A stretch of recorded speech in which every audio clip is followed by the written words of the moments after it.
Hey guys, I have a rare treat for you because everybody wants to know how to play this song, and it'll probably be one of the only songs that are in the book of songs you'd really rather play that all of you know how to sing.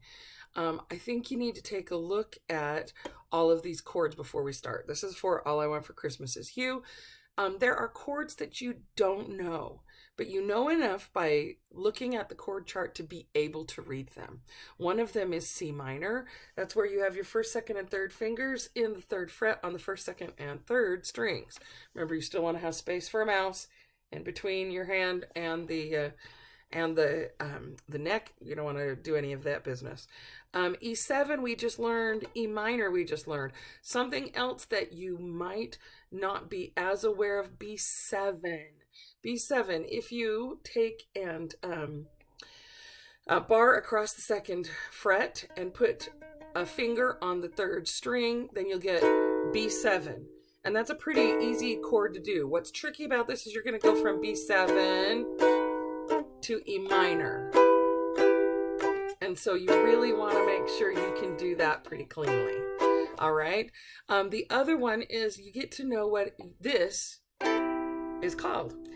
This is the A minor 7 chord. Now, this is my one thing with the chord progression that we have that I don't agree with. I think there's another chord after every A minor 7th chord. There's another one, and I don't know if it's then an E minor 7. I haven't been able to figure it out, but it is enough for you to be passably good for this song. All right. I would suggest that you take some time and just on one strum for each beat, go through the chord progression so that you have it in your fingers so that it's not so crazy when you start to sing with it, because you know you're going to want to get your inner Mariah Carey on. And then you got to make sure you get that B7, E minor, then C minor, and then G, and then E7, then A minor 7. This is where I think there's another chord in there that would add more depth to it that would be better, but I can't figure it out right now. I love you, but not that much, right? And then this is the retransition back to,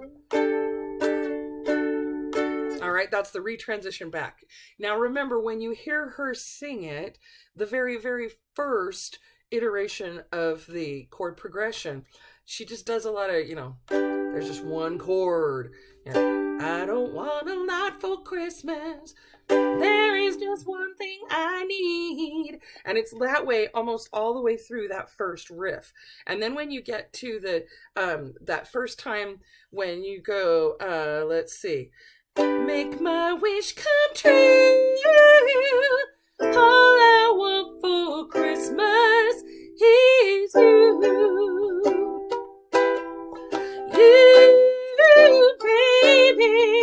That's down, down, up, down, down, down, up, down, down, down, up, down, down. Ba, ba, ba, ba, da, da, da, da. And then you can sing through the whole thing. That's the same chord progression all the way until we get to the bridge. And that bridge starts on a B7. On the bottom of our paper, and I know this is not, you're not reading it because it's backwards because I haven't mirrored my camera, but it's on that right hand side down at the bottom that starts with the B7. That B7, all the lights are shining so brightly everywhere. Make sure when you go through that you can play all this all the way through. And everyone is singing, I hear those sleigh bells ringing. And then the Santa Won't You Please, right? And then it goes back because at the end of the bridge, it's a retransition. It's a way to go back to the original chord progression. Okay? So good luck with this one. This is a crowd pleaser to be sure. And even if this is, we're in a semester where it's not right next to Christmas, it's a great song. So try it out. Try out your own inner Mariah Carey. Mariah Carey can't just sing one note without singing all of its friends all around it. So you could practice that. Good luck. Let me know if you need any help.